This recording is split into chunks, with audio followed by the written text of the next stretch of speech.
Good morning, good afternoon, good evening, whenever you may be listening to us, we hope it is good. And put on a happy face, because it is a very special episode of Geeks Who Like Sports, episode number 27. It is our Joker Spoilercast! As always, I am Ray Carcillo, joined across the country by my best friend, Lee Elias. Lee, how's it going today? Well, Ray, I'm slightly disturbed. For those of you listening to this program and not watching it, Ray decided to wake up very early this morning to put on not just the Joker makeup. He's wearing full white face with red lips. He has dyed his hair green. Okay, he's going to attack the day like this. I hope you go out in the public like this today. And he's smiling at me right now. That laugh might sound not scary audio, but he's terrifying. And he looks like Nicholson. Stop. So Ray is fully into this episode for the Spoilercast. Clearly hated the movie. So I didn't know he was going to do this. I've called him today to do the podcast, and then this Joker was staring back at me. We took a lot of screenshots. It's going to be fun. Ray, I'm doing great today. I have a happy face on. I'm an optimistic person. We'll talk about how that plays into the Joker film in a bit. We both have seen it. I'm excited about today's podcast. Episode 27. This is 27, yes. 27, wow. You're out of college, we got our first jobs done, we're getting fired already, and now we're back working again. It's a good time. We're post-pubescent, we just passed the mid-20s shift of life really just screwing us over. Now we're moving forward with the workforce. Maybe we have nice ladies in our lives, we're thinking about settling down, but we won't. Anyway, Ray, I'm good. Thanks for asking.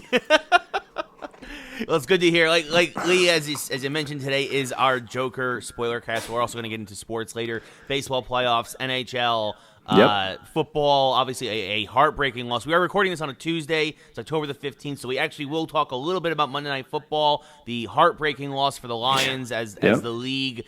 Again, the officiating is just absolutely... You want to talk about jokers? Look at the referees of the NFL! Yeah, so we will get into that later. We're also going to have a very fun mashup for you. But, of course, the first chunk of the episode, the first bulk of the episode is Lee and I have both seen Joker at this point now. I've seen it twice, which the last time I went and saw a movie more than once in the theater was The Dark Knight. Right. You might notice a theme between these two Ray films. Only sees Batman films that he likes twice. Yes. And it's rare. Did not see Batman and Robin twice. Or did you? No. Yeah, no. You might get a freebie on that because we were younger. Yes, but still no.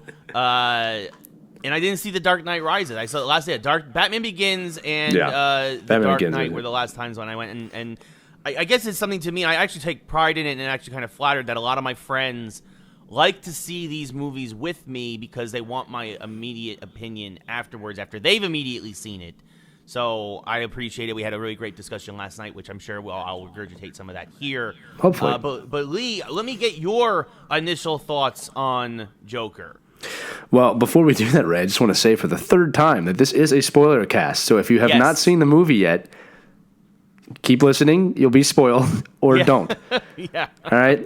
Keep in mind, too, we did wait over a week to do this out of respect. It's been 10 days. Yeah, you should have seen it by now, unless you have kids or something. Okay, initial thoughts on the movie Joker, starring Joaquin Phoenix.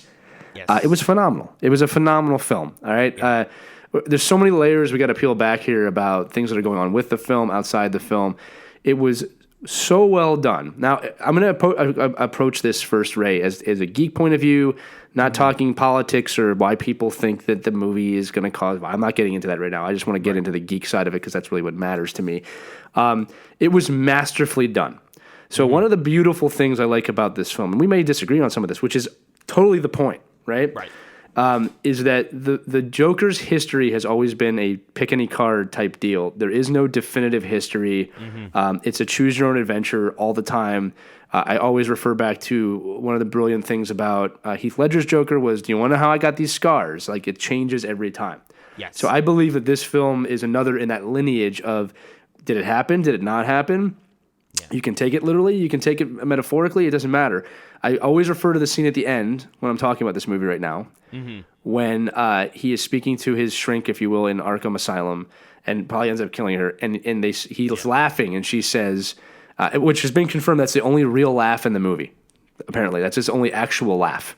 Like the director said that. I don't know if you heard that, but that laugh at that scene is the only time he's actually laughing in the film, and it's not fake, right? Put on, yeah. Exactly. And I love it because he might have imagined the whole thing. He might have just been daydreaming. It might have happened. It might not. It's just, you don't know. You never are going to know. And that's the point.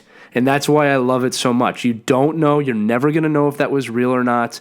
Like I said, you don't know. You just don't know. And I love that because we live in a time where I need answers and I need to know. You're not going to know. Yeah. You're not going to find out if this was real. Now, if you want to take the movie literally, my attitude is this. Like, this is kind of as literal as I can get with you. The scene when he tells his doctor in the middle of the movie, like, oh, I'm not going to get my medicine anymore. After that scene, all of it is up for grabs in terms of if it's real or not because he's off his meds. But the acting was phenomenal. Phenomenal. I mean, some of the things and the mechanisms he had to do to play that character, they are Oscar-worthy. I don't care what anybody else says. I mean, they are. It was an Oscar-worthy performance. If you take the Joker out of it and call it another movie, it's an Oscar-winning movie, okay? Yeah. At least considered. Number one, the supporting cast did a good job of not overshadowing him. Like, he did a perfect... The movie was him. The movie was him. Yeah. In terms of the DC universe, fit right in. I mean, in terms of, like, canon with the comic books, I mean, it didn't bother me at all. And my biggest fear, and this is when I'll shut up, but my biggest fear for this movie was that, I think we had talked about this before, is I don't need a Joker backstory. I've said this 100 times. Like, I don't need a definitive backstory, and they didn't give me one. Yeah. Right? Yeah. And that's great. Yeah, I mean, I completely agree. I mean, especially having seen it a second time, you pick up on the little details that you might not have picked up the first time. Yeah. Like, the very beginning of the movie, when he's talking to his social worker, they talk about him being in the asylum the first time. And the thing is that did he ever get out of the asylum? Exactly. Right? Like, is he still been there? Like you said, is he imagining it the entire time? Is he planning? Like, is this just him? Because I do believe, yes, he killed his shrink. I believe he killed his shrink there. You see the bloody footprints as he walks out of the room and then runs away from the orderlies, whatnot, as the last scene in the movie. Was he planning this the entire time in his head? And we're just literally going through his thought process of certain things taken from, like, maybe his actual experiences plus what he actually wants to do with the world. Or, like you said, most of it could have been real. Most of it could have actually happened the way it did. You just don't know. That's the beauty of it. That is completely the beauty of it. Go ahead, sorry. Yes. I believe a little bit more of it happened than not, because, specifically just because, and again, spoilers, but I think was predicted just in the trailers, Thomas and Martha Wayne die at the end of the film as well. In the chaos and the anarchy that he inspires, Bruce Wayne's parents get shot. Is that really a spoiler, though? Have you thinking about it? Not really. It's kind of a constant. Like, it's one of those constants in the DC universe. Yeah. And they did. By the way, they did that scene very well. Yes. They kept with the canon. They weren't afraid to stay the pearls flying and everything like that. Like, I appreciate that, because I think. Actually, let's go through it. Let's actually go through this. This will be funny. Killed them in Batman 1989. Yes. Killed them in Batman Begins. Killed them in Batman versus Superman, right? Yeah. So we see something there. Yeah, they're always dead. Yeah, they're always dead. I'm saying, how many times have we seen them die cinematically? We killed them in this movie. That's at least 4. Yeah. Right? The pearls are obviously the key to that scene. They always have been. Yeah. And I'm glad they didn't stray away from that. But, like, it's funny to have seen that scene so many times. I don't want to cut you off if you're still going. Well, I just wanted to say, and the beautiful thing about that scene, too, is that they went back to, like, the original comics where with the film, right? It was an unmasked, or not unmasked. It was an unknown gunman, right? Like, it wasn't Joe. Like, later on, you get Joe Chill. You find out who actually did it. You add the mob element, all that other stuff. They went back to the old golden age Batman comics, where it's like, no, you don't know who or why they killed the Waynes. That's the point. Like, that's the point, because the killer of Batman's parents, I didn't mind the Chill storyline, but I like it. It represents that it's everyone. It could be anyone. Like, that was the whole point. That's the brilliance behind it. And the fact that he was not everything needs it. Not everything needs a backstory. I wish people. And the fact that he was wearing a clown mask, You could it kind of harkens back to '89, like you said, where they had it where Jack Napier, Jack Nicholson, Joker kills.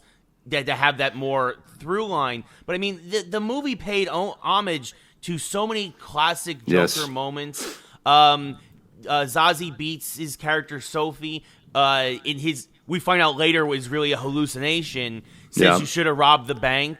To me, that's a harking back to the opening of the Dark Knight where he does rob the bank. There's the scene when he slides down the pole, which was a throwback to Adam West Batman. Did you know that? Yeah. Yes, exactly. I love that. Yeah. And then even that, you have a reference to the Killing Joke, where when he comes in after, where he finds out the truth about, his perceived truth about his adoption and why he has mental illness with the abuse he has suffered as a child. And he goes and he breaks into Sophie's apartment, and he just sits there and he's like, I had a bad day. Yep. That's a reference to the Killing Joke, where it's the Joker's constantly harping. All it takes is one bad day. Yeah. And also with the meds, it's a Batman White Knight, where the idea where the Joker, if he was just on his medication, wouldn't be a bad guy. There's all these tributes to some of the best versions of the character in film and television and comics, and it does it in a way that is subtle and is fun and makes perfect sense for the character. Well, and let's dive into it a little more, right? The character development here, because the movie's rated R, and it was absolutely supposed to be rated R, because the only way you can do this correctly is to have it rated R. Okay, we haven't talked about the scene where he kills Murray yet, which was phenomenal. Oh, amazing! It was phenomenal. Amazing. And this is where our conversation is probably going to split into some of the criticism of the film. That scene. And here's the thing. This is the brilliance of this movie, is from an acting point of view. Ray, you're heavily involved in that world. So like this is what I took away from it. I love his posture in the beginning of the film was hunched over, in pain, very unconfident. And when you get to the end, he is fully upright, fully confident. His face has changed, right? The scene when he shoots Murray in the head was well done. And here's the thing. I love it because of this. This is the things I look for. You know it's coming. We all know it's going to happen. Like you know, your heart's still beating fast because you know it's going to happen. And then you could hear people gasp in the theater because they're so uncomfortable, right? And I'm like, my friends last night several times were like just shocked. But yes, anyway, yeah. Now, my reaction to that scene was to start clapping. Seriously. Yes. Like, I started clapping because I was like, this is awesome, right? My wife screamed, like, people, and I'm like, and this is what kills me. This is what going to the movies is about, is to feel something crazy like that, right? It was a thriller, which the Joker should be, right? And then there's the other scenes, the scenes you just referenced with Zazie Beetz, when he's sitting there, and you realize... by the way, I do want to say this. I turned to my wife halfway through that film and said, I don't think any of that with her is real. Yeah. Of all his hallucinations and stuff, that was the most obvious. It was not likely to be real. But in that scene, he turns and looks at her, and that is the most, in my opinion, that's actually the most chilling scene in the movie, because he looks effing crazy. Oh, and he's looking right at her. That whole sequence when he comes in out of the rain, and he's just awesome, drenched, and his hair is hanging over his face. Yeah, well, he's the Joker. That he's become the Joker at that point, right? And then we don't know what he did to her. We don't know if anything. Like you just leave it. I love it. They just leave it. But here's the thing. Think about that scene, right? And this is why I love this. Like, that scene plays like a dream. Like, think about when you dream or daydream. Like, you don't have endings to think. Like he looks at her. Did he kill her? Did he kill her? Yeah. I don't know. You're just kind of on to the next scene already. It's kind of like how, That's it. That's exactly. all you get. That's kind of how dreams work. And the thing is, you said this before, is that I love the thought that and this is such a Joker thing to do. But I'm trying to, and again, Ray, you have way more contextual, grip on the Joker. But from what I do, it is such a Joker thing that he would have made it all up in his head as a fantasy, as a daydream, just to feel good about himself. Like, I could see that happening in the cartoon. Yeah. You know what I mean? Obviously not with the rated R stuff, but like they nailed it. They nailed it. Now, turning from that to the people that are freaking out about this film. Number one, well, the first thing I want to say is this. The fact that we have a film here that is getting so many different reactions from, oh, I loved it, I hated it, I had to walk out of it, it made me uncomfortable, it made me feel good. I mean, oh, it's about this person, it's about that person, it's about this political party, it's about that political party. The fact that we're all so screwed up about this movie shows you how good of a movie it was. Yes. All right? This was art. And that's what art does. It enrages everyone. Yeah. Right? It spurs conversation about it. Right. So that's how you know they nailed this. All right. It wasn't like The Dark Knight, which was great, but everybody loved The Dark Knight. Nobody came out of The Dark Knight like, oh, this is horrible, and like, you know, like we all were very in a good way. Like, yeah, that was really amazing. You know, it was a really good performance. We're not getting that with this. Oh, it's imitating society. I've heard people compare the Joker in this movie, the character, to the president, and I've also had them compare him to the everyman. And I'm like, these are very, very different things, guys. Like, you know, like, so I love it. I love it that it did that. I think it's also ridiculous at the same time. Like, you shouldn't try and compare this with anything. It's its own thing. Like, you know what I mean? It's like, I don't think this movie was made with the intention of mirroring society. I think it was met with the intention of screwing people up. No, for sure. Which is exactly what the Joker would do. Yeah, it's a true character study of the Joker. But I do think that I don't think it had the full intention of causing conversation, but I think that it's happy to spur that conversation and to be a launching point for a variety of conversations, because there's a lot of things you could take away from this movie. Yes, in many different ways, and that's the thing too. Is like you said, what's great about it is that, like true art, everybody is going to take away something. That's the brilliance of it, and I think the director even said that one day one day long from now he'll come out and reveal what he meant. Or something like that, but Phillips, but that's the thing, is that, like, you know, people want that. You know, we don't always get that. That's not how life works. And the thing is, like, you can interpret this however you want. That is brilliant. Again, I cannot think of a more Joker-esque thing than that. Yeah. Okay, like, and here's the thing. It's like I'm going to go back to it again. And the poster's to your left, over your left shoulder, right? It's like, do you want to know how I got these scars? That is the Joker. I remember people asking me, but which one's true? Exactly. Or all of them. Yeah. It's the Joker's wild, man. Like I don't know how many times we got to go through this. It was phenomenal. All right. I've had enough time to reflect on it and really think about this. It was phenomenal. It was disturbing. It was exactly what it should be. Yeah. Right. There are a lot of scenes in that movie that you don't know if they're real or not. Doesn't matter to me. Mm-hmm. All right. It was phenomenal. I enjoyed every minute of it. I couldn't leave. Those of you who left, if you left, you were disturbed, then it probably did its job. I haven't heard anybody say they left because it was bad. I've heard people say they left because they were having a hard time with it. Right, exactly. Yeah, it triggered something in them that caused them that they couldn't take it anymore. Yeah. Now here's the other thing too. I want to say this real quick, and I'll shut up. Right.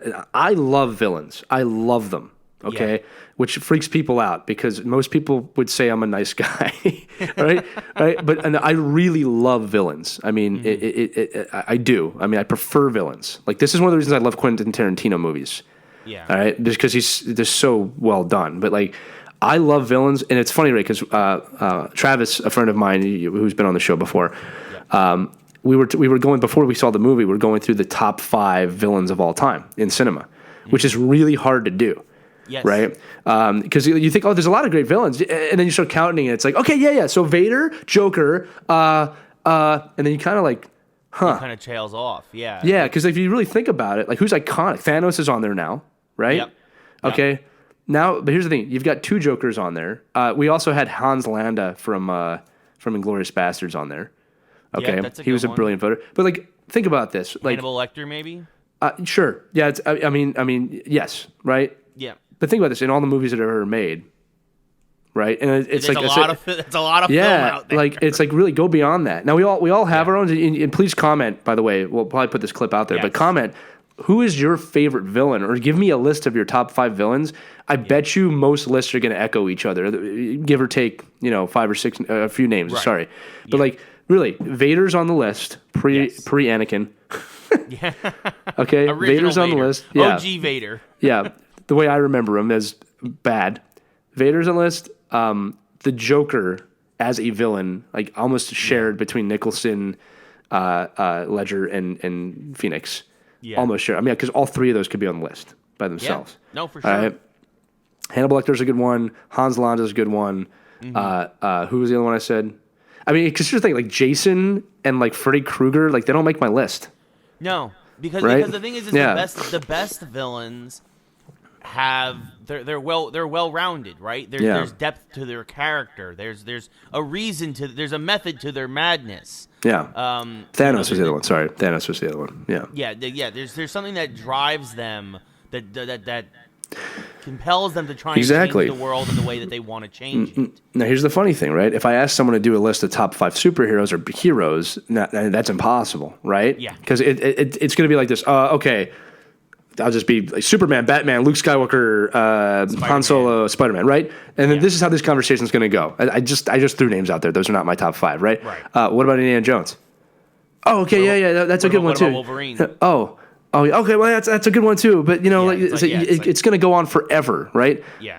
Name us 5 villains. They're all on a more level playing field. Yeah, exactly.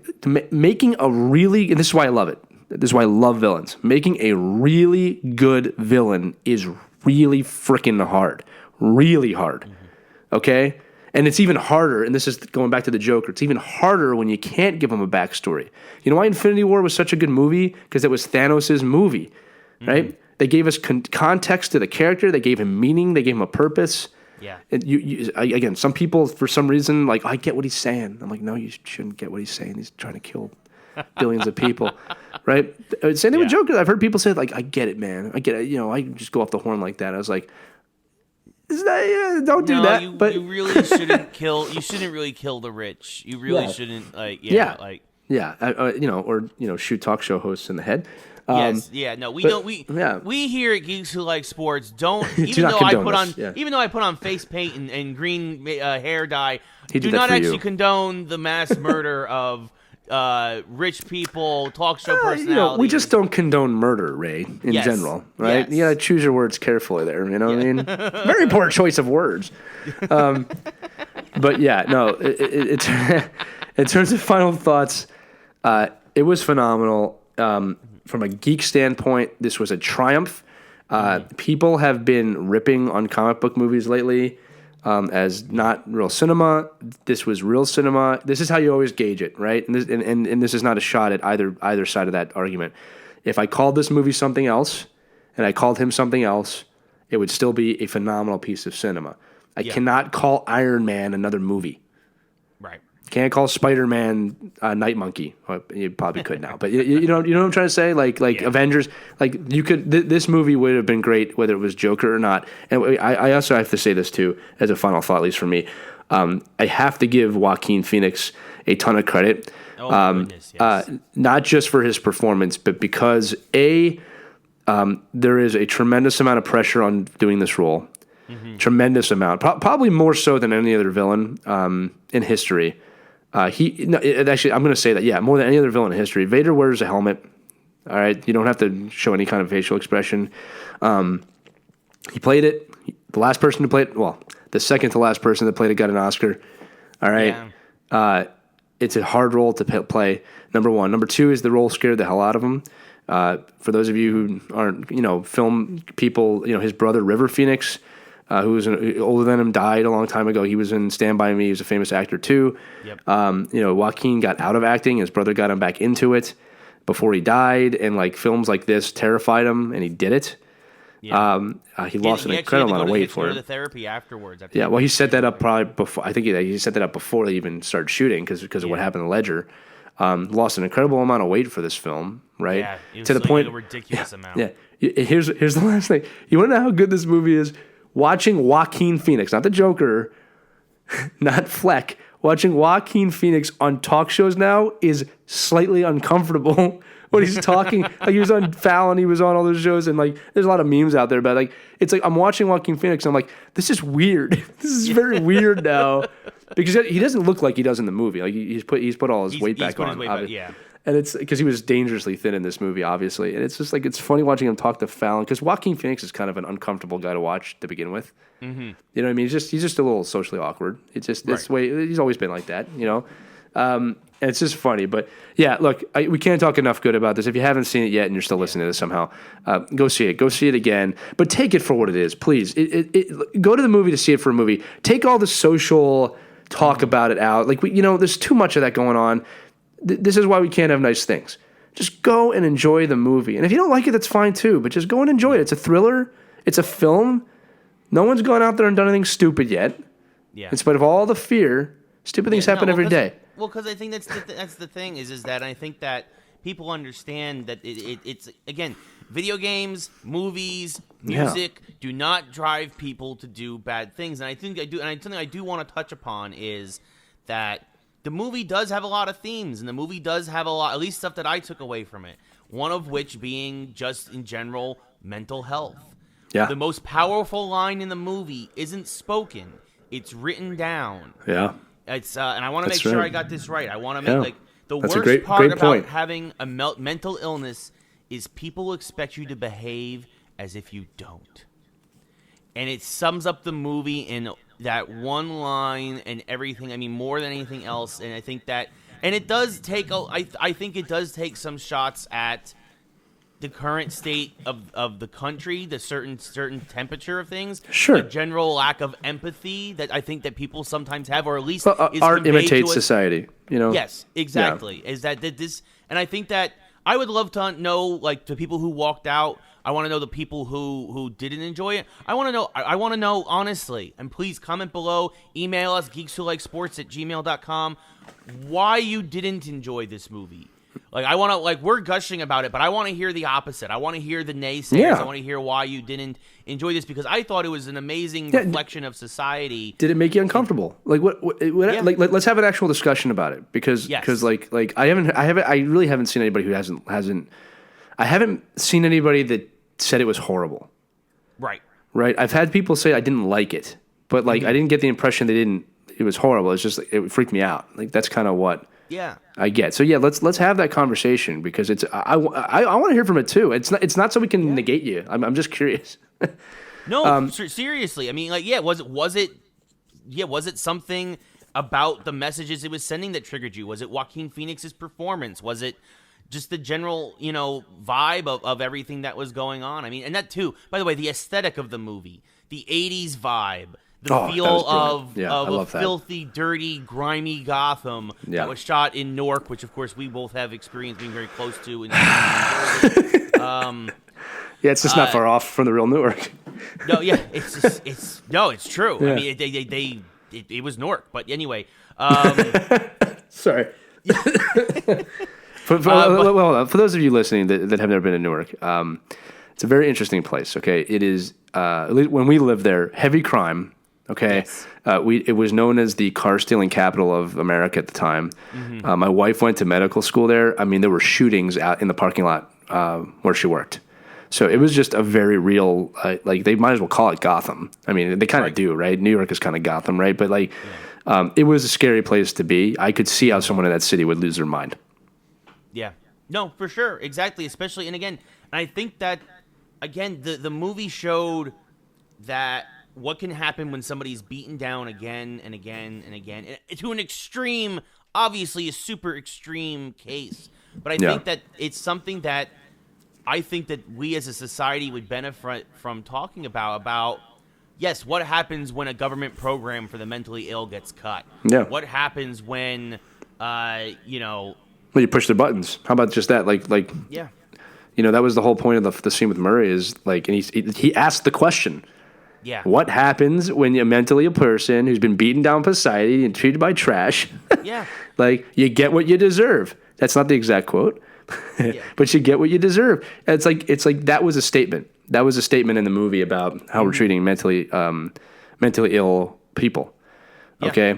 It's actually, this is Geeks Who Like Sports. Robin Lehner, the goalie that played for the Islanders last year. I was at the NHL Awards last year. He is a mentally ill person, self-admitted. And he had a great quote at the NHL Awards. He says, "I'm mentally ill, but it doesn't mean I'm mentally weak."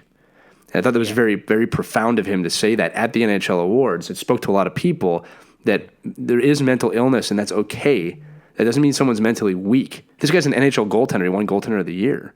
Yeah. Right. But he deals with these things in his head. Now, Ray, you and I have talked about this too. Like I am naturally a very optimistic person. I'm very positive all the time. But I also acknowledge that is not everyone's reality. And I'm very sensitive to that now. Okay. It wasn't when I was younger, but I am now.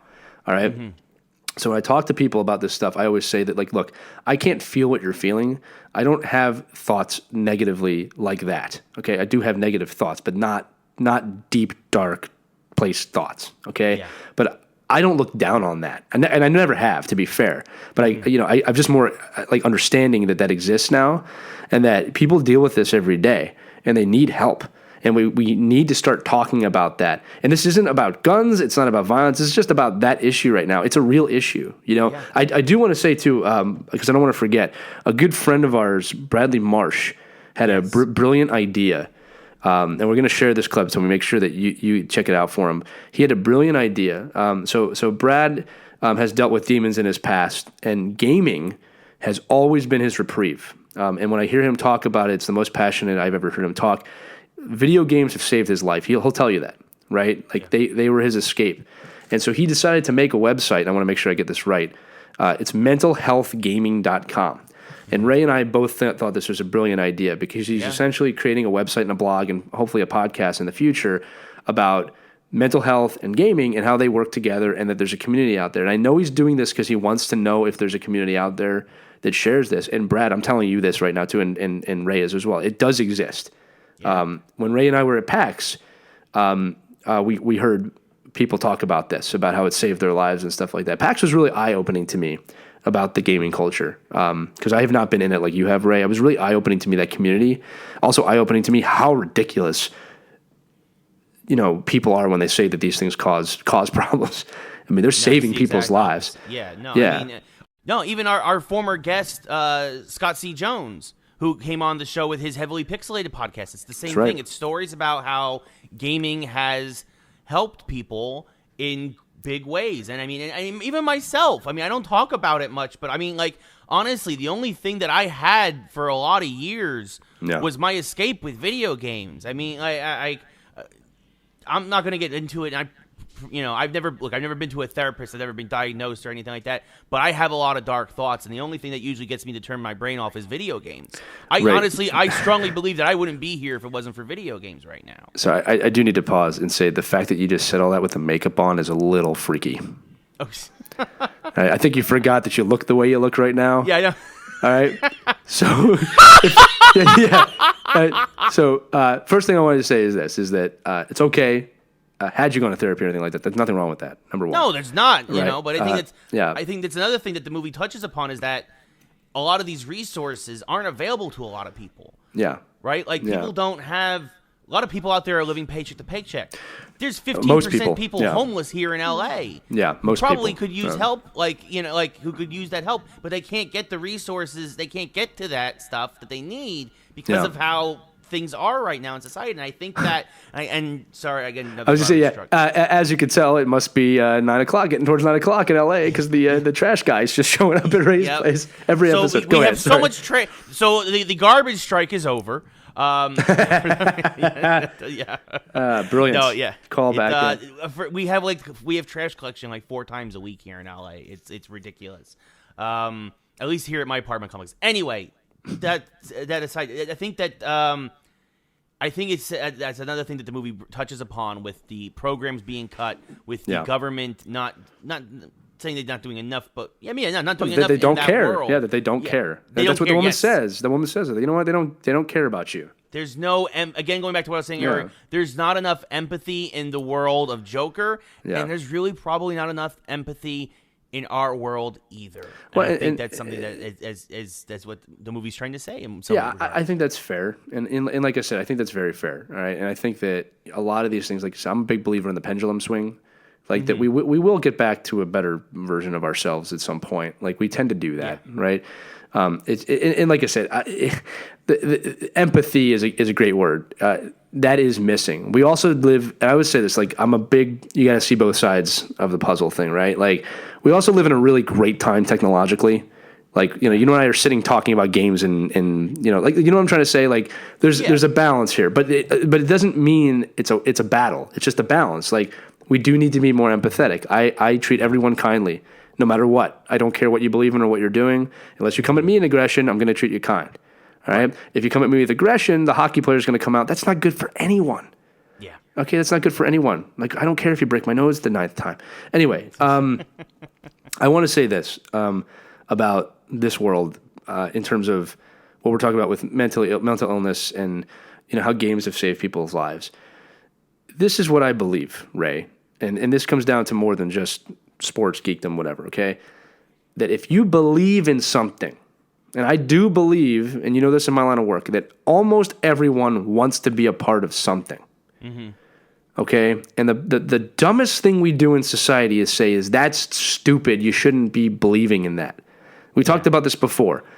What I saw at PAX, and this is one micro example of the whole world. I saw a community of people that belong together, and I'm telling you that everyone there would have been called a freak when I was a kid. Every one of them. You're a freak. You're messed up. I got told that.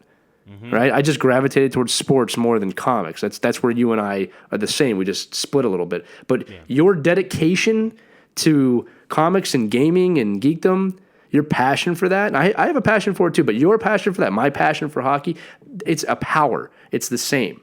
And I've said this to people before. I have a relative who's very into like mystical things, geekdom. I'll just put it that way. And I told her, I said, it is a superpower that you believe in something this much. Start looking at it as a superpower, not a hindrance, right? We grew up in a weird time where it was not cool to like geek stuff, but we did it anyway. I believe it. And you know what? I found my best friends through it, right? So what? Yeah, hey, there's one of them right there. He's waving at me. His name's Ray. He's wearing Joker makeup. And we're in our mid-30s. We're in our mid-30s, right? I know it was actually very sad because I used to do this like several times for Halloween years ago, and then I realized as I slicked my hair back, I'm like, oh, there's a lot less hair to dye green. Yeah, well, here's the thing: it works for you in a weird way. Yeah. Okay, but I just wanted to finish that out. Just say like listen, if you believe in something, whatever it is, believe in it. Dive into it. Find the other people that believe in it with you. Find that community. You don't have to have the whole world on your side here. It's not even about picking sides, but believe in it. Find the people that care about what you care about and dive in. All right? Because that's what it's about, man. There's relationships. It's not about money. It's not about power. It's about what you're with.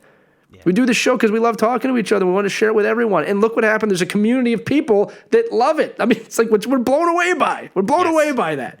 Yes. Right? But believe in that, okay? Don't let it be a hindrance for you. Whatever you believe in, keep believing in it and let it drive you. Even if it drives you to put on Joker makeup at 7 o'clock in the frickin' morning.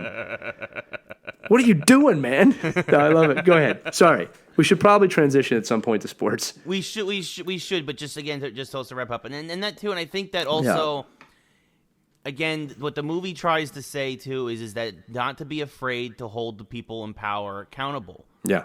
Don't be afraid to hold people accountable because remember, we're still the majority. I mean, we're in charge. Yeah, and I think that like sometimes people get that's part of the reason why I think there's a lot of frustration, a lot of anger, a lot of people are angry and they don't even know why they're angry, right? Like they feel like that, and I think that there's a subconscious that we know that like we're frustrated because in some regards we're kind of getting jerked around by some people in power because.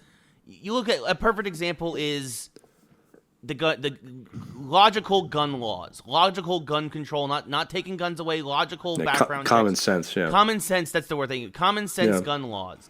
Over 90% of the people want these, and yet the people in power won't pass the laws that the people want. Yeah. And it's just, I think that you got a whole, I think something that the movie's saying is that now obviously don't go out and do anything violent. Well, this just happened in Puerto Rico. I mean, this just happened in Puerto Rico where the people rose up and they got their elected official out of there. So peacefully. And they did it peacefully. Peacefully, not one person, Peaceful protest works.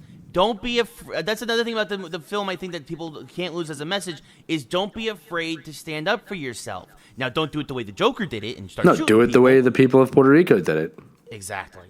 Not without a mask. Yeah. Yeah, and I think that's a good, a bit more positive note to possibly end this on. But again, I loved Joker. Lee, you loved Joker. Yeah, I've got I have nothing negative to say about it right now. No. At this particular moment, I can't think of anything that was really, really super over negative that took me out of it in a bad way. I absolutely adored it. And I think that the messages are great. And we want to hear from you. We want to hear, did you love it? Did you not love it? Why did you walk out? What triggered you about it potentially? Like, I mean, like, and I know that some trigger might be even a word that triggers people, but you know, like, Whoa. let us know. Yeah. I had people come into my Facebook that they walked out. I would love to know. Yeah, why? Don't just tell us you did. Yeah, why? Yes, it's not a fight. Like, let's have the discussion. Also, check out Mental Health Gaming by our friend Bradley Marsh. Just a brilliant idea. Yes. You know, that's how you save people from becoming the Joker. Yeah, becoming me. Yeah. Mental Health Gaming. Check that out. It's not an ad or anything like that. Just check it out. Sorry. Well, that's an interesting soundbite for the Mental Health Gaming. All right. We have to think of some sort of segue here.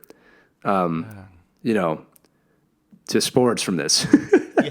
You know who's a real Joker? No, I don't have anybody. Actually, you know who is a real Joker? The referees of the NFL. Yes, look at that. I just, I softball tossed that to you. I'm sorry. There we go. Yes. There you go. Ray just hit him. You know who else needs to be held accountable? The referees, because, folks, they suck. It was a heartbreaking game last night. If you are a Detroit Lions fan, Lions now 2-1. The Packers look to be running away with the NFC North. But basically, given the game after like 4 blown calls, horrible calls in the end of the game last night to drive the Packers down to kick a game-winning field goal, 23-22. It's pissing me off now. Like it's wasn't really bad. Yeah, it's pissing me off. Your job is not to dictate the outcome of the game.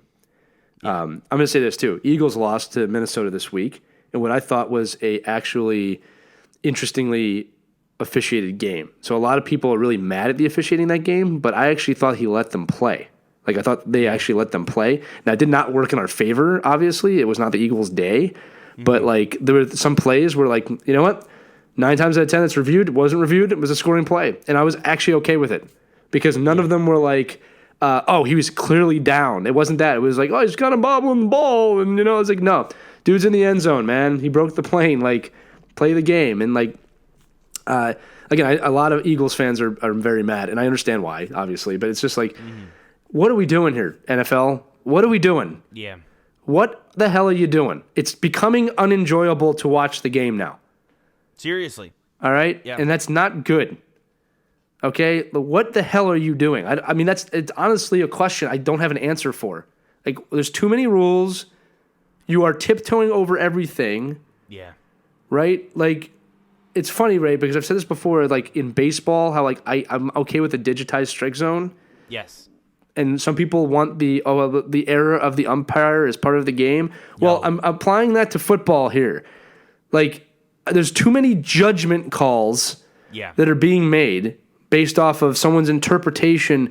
If he crosses the plane, it's a touchdown. Yeah. I don't even care if he's bobbling the ball. If he gets 2 hands on it and it crossed the plane, it's a touchdown. Yeah. Okay? That's it. It's like we're hitting the 8 ball in too much here. Yeah. You know what I mean by that? Like we're it's too much of like, it's a technical. It's a touchdown. I don't care. It's like there's a field goal. If it goes to the uprights, it counts. Yeah. If it hits the post or misses, it doesn't count. Black and white. Yeah. I'm getting tired of it. I also have to say this, Ray. God bless the New York Jets, Ray. Yeah. Jets, Jets. We are not Cowboys fans here at Geek Show Like Sports, although I know some of you listening are, and God bless you. But you can't blame me that the Jets beat the Cowboys in football. No. Not video football, not air hockey, actual football. Yeah. The Jets somehow responded to their unbelievable defeat to the Eagles by defeating the Cowboys. Dallas fans, Dallas Nation, I don't know. I mean, I'm not making fun of you. I don't know what you have to be making fun of you after this week. Yeah. I don't know what that was. I mean, some terrible play calling, some poor execution. You were not prepared to play that team. You overlooked that team. This is the definition of a trap game. This is one of those. They were looking ahead to the Eagles game next week. Horrible. because obviously they knew that the division could potentially begin to be decided. That will be a great game. It will be a great game. 8:15 next week. NBC, Football Night in America, Cowboys, Eagles. Division title on the line. Potentially, yeah. I mean, like, because not only would you have a game lead, but you'd also have the tiebreaker at that moment. Yeah, that really worked out in the NFL's favor. That's a game I'm looking forward to. Hopefully the refs don't screw it up. But the Jets beating the Cowboys. The 0-4 Jets. Jeez. Yeah, I mean, I'm laughing because I can't believe it. Sam Darnold came back from mono and led the Jets to. Think about that for a minute. Let's think, what kind of a story is that, right? That's the way this has to happen. He came back from mono and beat the Dallas Cowboys in football. It's the most Jets thing. It's the most Jet way to win. Anyway, Ray and I both want to thank the Jets. Thank you, Jets. Yes. Okay. Because even the Giants, after getting their butts kicked by the Patriots, and what was actually a close game until about the fourth quarter. Yeah. There's some. We have to talk about that game in a minute too. But yeah. Oh, actually, I'm going to talk about it now. We're only a game back. We're only a game back at first, still at 2-4. Yeah, that's not going to last. Anyway, this is I want to just replay this moment. So I'm watching the Giants Patriots game, right? And Ray, you can fill in the names here, but I watched Daniel Jones. No, not Daniel Jones. I watched the punter kick the ball into the back of one of his own players' hands. And then one of the Patriots is just standing on the goal line with his head up, looking at the ball. He's like, this thing's going to drop in my hands. Then he catches it. He's like, he looks up. You see, he catches it. He looks up. He's like, huh. He takes a step into the end zone. And I'm just like, what the hell was that? And then I'm getting texts from Ray about, hey, we're in the game. Nope, Jones just threw Jones out of Duke. Just throw another interception. This was comical you could see that if you take yourself outside your fandom for a minute. This was funny to watch. No, it was. I mean, look, they held in there though. They held in there. I do want to say that. They did play a good game. Here's the thing. If you take the Giants had 5 turnovers. That's not good. You take away 3 of those, and they might actually win that game. Jones had 3 picks. He threw for less than 50%. It was the game he looked the most rookie-like, and I get it. It's a Belichick defense. That's what he does. But it was still disappointing. It was 15 of 31 for like 160 yards. A lot of that came on one big play, the Golden Tate 64-yard touchdown. Yeah. But, I mean, the Giants, a fumble was lost return for a touchdown that went back for the Patriots. The Giants did the same thing to the Patriots, though, forced I think it was a Tom Brady fumble, I'm not sure, picked it up and ran it back for a touchdown.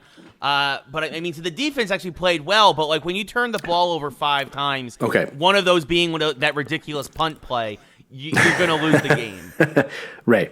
Yes. In Joker makeup, because you're not going to rant, and that's okay. Do you see a glimmer of hope for the future now, after that game, in spite of all that bad stuff? Not this year. I don't mean this season. I mean in the future. In the future? Hey, Egghard, think about the future. No, seriously, like the future team. Let's say Jones comes around, right? You get an offensive line again. I mean, obviously, part of it also was Saquon Barkley was out, Sterling Shepard was out. Yeah, that hurts. Evan Engram was out. Our 3 biggest offensive weapons for Jones were out as well, which doesn't help. I think if the team can get healthy, I think if the team can draft well on defense and maybe another big playmaking receiver, I think the Giants have. There's a core here. There's a potential here for the Giants to be better in the next couple of seasons. Well, I wanted to hear you say it. So, a very interesting week in the NFL. Right, a lot of underdog situations here, including the Rams getting destroyed. Yeah, right, the Niners are for real, folks. I watched that game. Wow, that defense, that defensive that front four for San Francisco is not to be messed with. Well, Goff looked. I think Goff finished with less than 100 yards passing. Something's going on out there, but I'll tell you this: for those of you who don't really follow football, the 49ers were probably picked to be the last in their division this year, and they're doing unbelievable. And we need to call out our boy Mel Kirk. Hey, Mel, they've already surpassed your predicted win total. Mel, you were wrong. And you should feel bad about being wrong, and he doesn't feel bad about that at all. No, he's very. He's loving every minute here. Good for Mel. Yeah, well, you're not going to get that draft pick that you wanted, buddy. Okay. Yeah. Deal with it. I mean, Garoppolo's the real deal when he's healthy. Yeah. I mean, there's a couple of miscues on offense, but for the most part, the Niners looked very good. Yeah, it's thank goodness that New England didn't keep him. It's better for football. Yeah, that's what I'm saying. Like because he wouldn't have been playing yet, and it's like it was a cool move that they wanted to move him. It looks like if Belichick wanted him there, he was probably right. But he's got 2 Super Bowls since then, so I guess it worked out. Anyway, but he also has a Super Bowl loss. The Browns lost then. again in heartbreaking fashion to the Seahawks. And you don't know what Browns team you're going to get. They lose, get blown out one week. This week, the Seahawks, who look like a powerhouse, barely edged, got by them. The Saints won an ugly game, 13-6 over Jacksonville. Yeah. Here's the thing about the Browns. People got to remember this team was 1-32 before last season. Yeah. All right, like in the 2 seasons before that. So it's like you should be excited there. Mayfield's a good quarterback, but it's like let's be realistic here. You were 1-32 over 2 seasons, okay? Like you're not going to win the Super Bowl tomorrow. Yeah. So anyway, sorry, go ahead, Ray. Anyway, weird week. Slump. So far. So far. Carolina beat Tampa Bay in London in one of the London games this year. Again, I think if Cam Newton comes back, I don't think you start him. This kid Kyle Allen has turned Carolina's offense around. They're winning games with him. You got to play who's good, man. You got to ride the hot hand, and the God honest truth is that Cam Newton's never been a great quarterback. He's a great athlete. Yeah. But in terms of the mental aspects of the game, I mean, he's not a tremendous quarterback. And this is actually very well documented that Carolina had to oversimplify their playbook in order for him to wrap his head around it, to the point where the offense became predictable. And that's why a lot of times when things happen on offense for Carolina, it's because it's a broken play and Cam can do something amazing running the ball or extending the play. Again, amazing athlete, not necessarily the best quarterback. Kyle Allen is looking to be a solid, not going to say spectacular or anything, but he's looking like a better quarterback. Yeah. Definitely not a better athlete, but a better quarterback. Well, you're seeing this in draft now, too. Like, this is why Daniel Jones out of Duke is such a controversy for people, right? But look at Carson Wentz is a good example, too. We took him out of North Dakota. People are like, what are you doing? Cognitively, it's an important position. And there's a lot of great quarterbacks out there. Don't get me wrong. We're not trying to pick on Cam Newton. And you're making a good point. Yeah, no, I mean it's just in pure football terms. Like, I mean, I like Cam. I'm not a Cam hater, but in terms of football, his football IQ. We talk about this a lot around like on draft time around that area. Yeah. He has a poor football IQ. That's just a fact. Yeah. Like, and the sad fact is that he's been in the league for so long and that hasn't improved. That says something about him too. Also, other thing, congrats to Washington for getting off to Schneid and barely skating by the Miami Dolphins. 1 point win. The Dolphins, the Dolphins got a touchdown. It was 17-10. The Dolphins got a touchdown with 6 seconds left. The Dolphins went for 2 to just try and get the win. Obviously, they didn't get the 2. So Washington, that's why they're defeated. And in the NFC East, Washington is only 2 games back of Dallas and Philadelphia at 1-5. And that wasn't a Freudian slip, everybody. Yeah, NFC. I think we're gonna have an 8-8, 9-7 division winner this year, probably. Yeah, and then that team will win the Super Bowl, and that's what happens in this division. That's exactly. We beat up on each other so much that. Yeah. But it'll be very interesting to see what happens going on. But I guess congrats to Washington. So now only the Bengals and Dolphins are the only teams without wins in the NFL. The Niners and Patriots are the only teams that are still undefeated in the NFL. Also, the Chiefs lost again. They lost to the Texans, who are starting to look better and better every week. So yeah, we're getting to that point of the season where things are starting to show themselves now. Like you're starting to see who the great teams are, and it's like this is where it goes to. I mean, like some teams know their season's over already at this point. Right. But yeah, very weird NFL season. The officiating, I'm just going to say it again, sucks. Terrible. Absolutely terrible. You're making it hard to watch the games. Okay, NFL, you need to fix this. Figure it out. Less is more, or XFL, save us. Very briefly touching on hockey, season's kind of going forward. It's been a really great start to the NHL season. Been a lot of amazing plays, a lot of amazing games. The New Jersey Devils have dropped 2 games by blowing a 4-0 lead. Twice. What the hell are you doing? I mean, I'm thrilled. I love it. I hate it when the Devils do well. So, but with that said, it's far too early in the NHL season to really be commenting on anything. So we're gonna not do that today because much to my dismay, but I am volunteering this. We do need to talk about baseball because Ray's shocker of a team that no one thought, Ray, would win ever. The New York Yankees are alive and well in a really good series, actually. It's a very good series. Yeah. It's tied 1 apiece. A little bit of heartbreaking loss. We had a chance to win Game 2, but Aaron Boone outmanaged himself and just tried to get too cute with the bullpen, mismanaged the pitchers. Houston was able to tie it up 2-2, then won in extras. Heartbreaking. I mean, look, I'm very old school. I think Houston is going to win in 7 again. I think because it has a very 2017 feel to me. I think you're also seeing it on the other side with Washington, who was up 3-0 against St. Louis. Starting pitching wins championships. You can build the best bullpen in the world. I don't care. You need guys that can go 6, 7, 8 innings in the playoffs and mow guys down. You pulled James Paxton after 2 1/3. You went to the bullpen. Chad Green looked like he was the guy, and then you pull him after 2 because it's like, well, the matchup. I wanted to have righty versus righty matchup, and then Correa drills one of the longest home runs I've ever seen off of Ottavino, and it just. Again, I don't think the Yankees can win because I don't think the Yankees have the starting pitching, and I think that you can't win a championship with starting pitching. So you'll have the amazing rotation of the Washington Nationals against the amazing rotation of the Houston Astros. And I don't care. So moving, no. Hey, Ray, listen. Here's the thing: when the Yankees pull off another magical bullshit thing and make it to the World Series. I don't want to hear it. You're gonna see. This is gonna happen. I hope I'm wrong. Yeah. I hope I'm wrong. Here's the thing. This is gonna happen. He's gonna be wrong. They're gonna go to the series, and this is what I have to listen to. Well, the pitch. You win the World Series. Yankees just don't have it because now you got to commit to the superstition of if I say they're gonna lose, they're gonna win. Right. Right.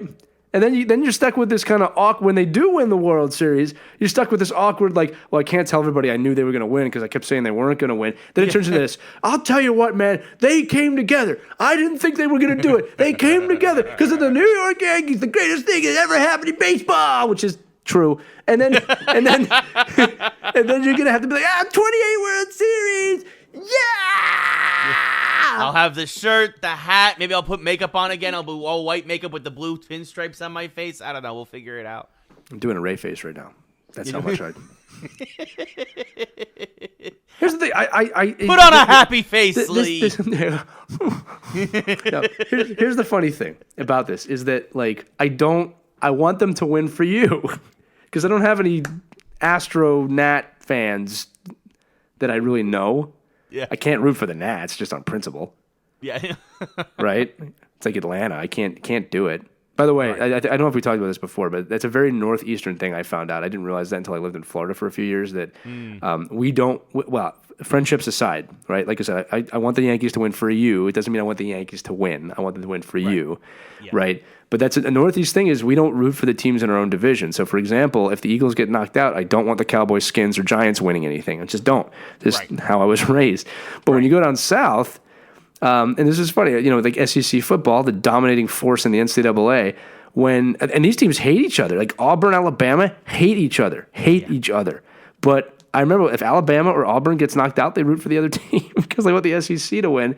And I'm like, this is a foreign concept to me. It's really weird. Yeah, like, it's an older thing though too because like my grandfather, when the Cowboys were winning the Super Bowl in the early '90s, I'm like, by the way, love that you said your grandfather followed by the Cowboys winning because that's how long it's been. I just want to remind the Cowboys fans out there, you had a great team in the '90s. Yes, that's nice. It's been a long time. It's been a over long time. Yeah, it's time to calm. It's like it'd be like me saying something about like the great NFL championships that the Eagles have in the '50s. Like, it's done. Yeah. But I told him, I'm like, well, Grandpa, why are you rooting for the Cowboys against the Steelers or something? And he's like, I want the NFC to win. No. And it's like it's because it's an older thing, I think, in a lot of ways. Yeah. Because I want Dallas to lose every game.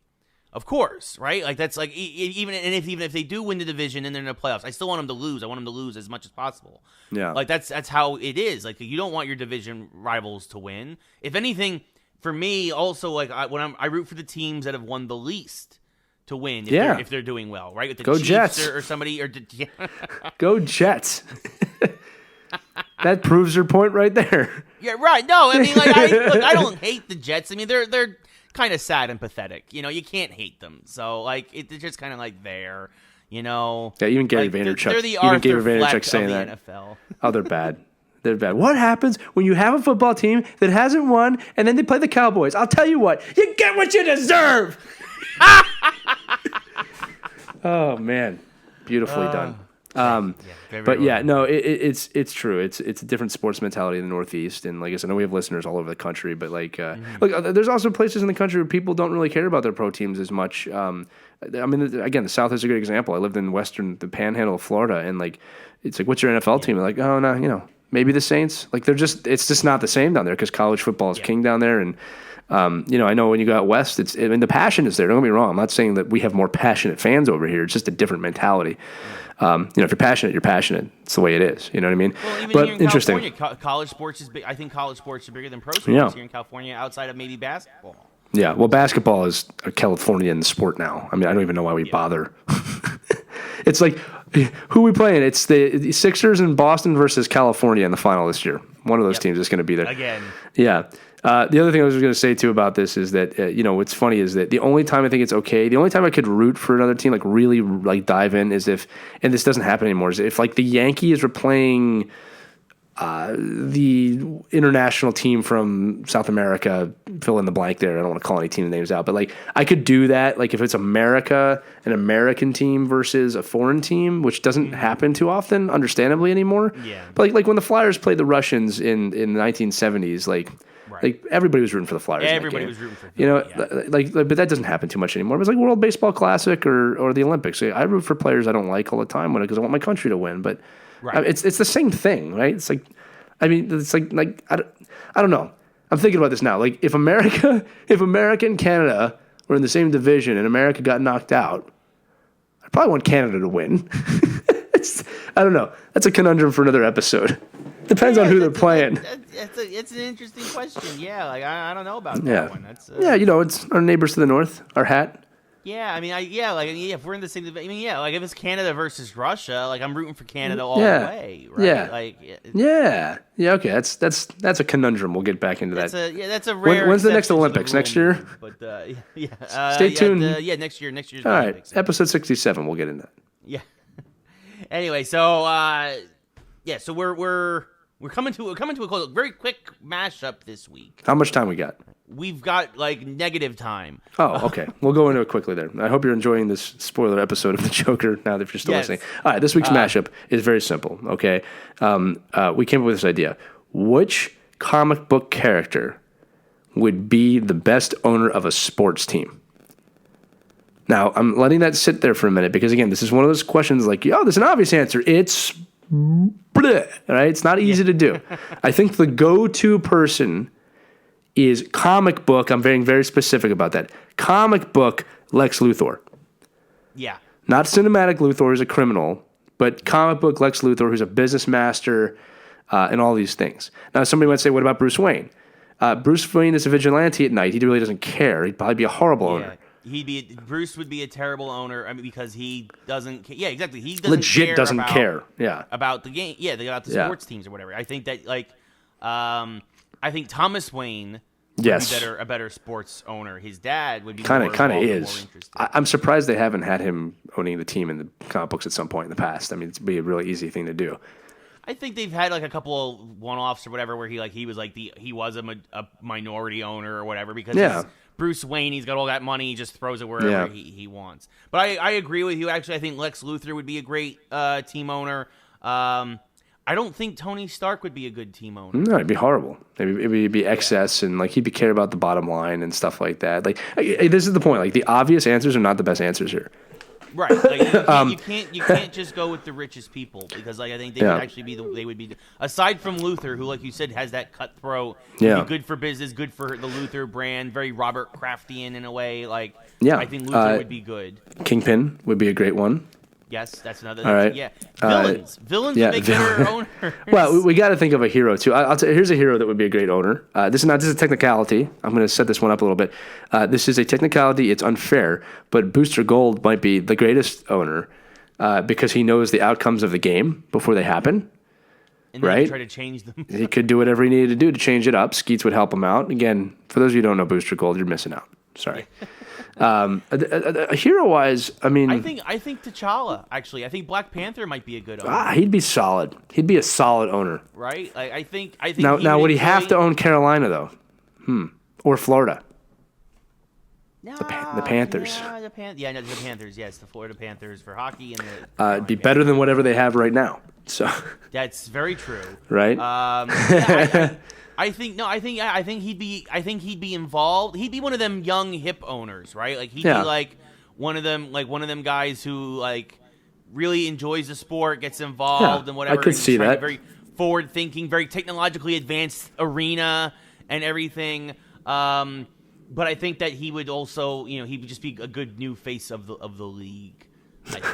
I like the way you're saying that. Yeah. So the King, I can never say his name right. King T'Challa. That's what I said. Shuri would be a great owner too. Now that we're talking about it, if she really wanted to be, right? Pepper Potts would be a great owner. Yeah, Pepper Potts would be awesome. Yeah. Yeah. Jarvis too. Ultron would be a great. Everybody would be Ultron by the end of the season, though. Yeah. No, I'm glad you asked that question because I wanted to take this moment to unveil my evil plan. It's one of the greatest lines. You see, when I pull out the flea flicker. Yeah. I love it. We can do this without breaking anything. Clearly, you've never made an omelet. He beat me by 1 second.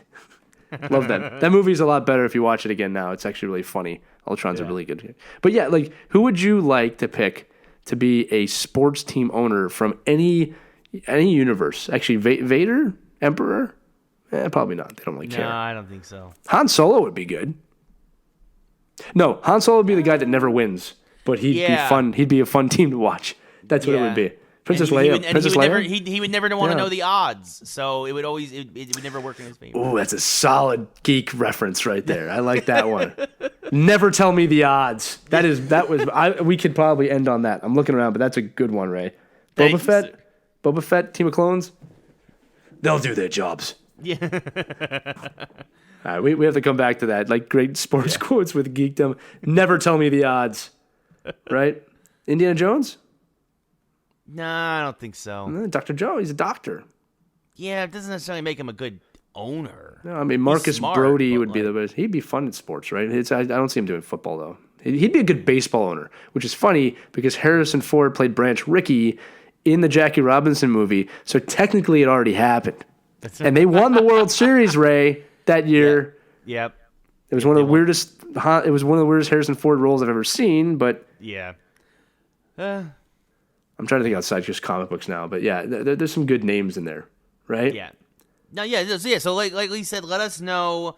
Comment, email, geekselectsports. I got one more. This is going to be one of those like out left field. You're not going to. Benjamin Sisko, the captain of Deep Space Nine in Star Trek, huge baseball fan, would have made a great owner. I don't care if that ruined the show. I had to say it. Benjamin Sisko, Captain Sisko, Star Trek Deep Space Nine. He led Deep Space Nine's the space station. He would have been a great owner. All right. Yes, Star Trek reference. Okay. Yeah, that's one. That's I one made of the my clown frown. Spots, we'll say in geekdom, but yeah. So like Lee said, like I was saying, email us geekswholiksports@gmail.com. Comment obviously in the Facebook group Geeks Who Like Sports. Join us there, please. Twitter, Instagram, Geeks Who Like SP1 over there. Let us know what you guys thought of Joker. Let us know if you loved it, hated it, if you walked out. Why? Let us know why. Give us reasons why. And yeah, just get involved with the conversation. We love hearing from you guys. We really appreciate it when you guys get involved and get animated and kind of carry the conversation. This should be a launching point for you guys to carry on some of your own conversations, because we love taking part in them too. So Ray, I got another one. Okay, last one. This will redeem the fact that you had no idea what I was talking about. Yeah. Grand Moff Tarkin. Yeah, that'd actually be. He would be a good owner. He would be a real good owner. Actually, he owns the Death Star Imperials baseball team. Think about it. Just think about it. If you guys know what, think about the classic pose. Yeah. That's it. Grand Moff Tarkin. There you go. Horrible person. Anyway. Well, on that note, again, tune in on, of course, wherever podcasts are heard. Tune in, Geeks Who Like Sports. And Lee, can I do the laugh? Can I end on the laugh? All right, let me give a quick spoiler, but yes, you can end on the laugh. For those of you who were disturbed by the movie Joker and walked out, just stop listening right now. But without further ado, I present to you the Joker.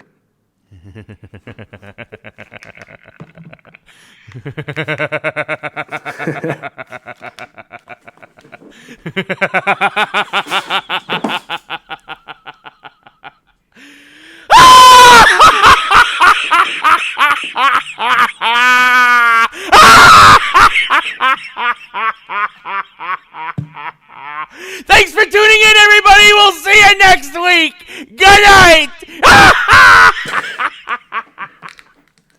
You really should seek some help, buddy.